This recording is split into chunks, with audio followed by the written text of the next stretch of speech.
আসতেন, প্রতি মহবুব পড়তে আসতেন এখানে। সার্বভৌম ভট্টাচার্য বৃহস্পতির অবতার, এটা ওনার বাড়ি। উড়িষ্যার রাজা প্রতাপরুদ্র যখন সার্বভৌম ভট্টাচার্যকে নিয়ে যান তার সভা পণ্ডিত করে, তার ভাই গঙ্গাদাস পণ্ডিত এখানে নবদ্বীপের সবাইকে নিয়ে পড়াতেন। এটা তার টোলবাড়ি।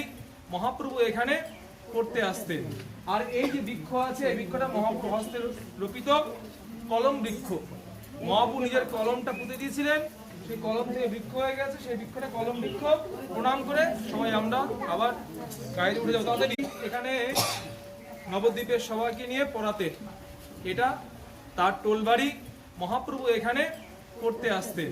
আর এই যে বৃক্ষ আছে, এই বৃক্ষটা মহাপ্রভু হস্তে রোপিত কলম বৃক্ষ। মহাপ্রভু নিজের কলমটা পুঁতে দিয়েছিলেন, সেই কলম থেকে বৃক্ষ হয়ে গেছে, সেই বৃক্ষটা কলম বৃক্ষ। প্রণাম করে সবাই আমরা আবার গাড়িতে উঠে যাবো। তাদের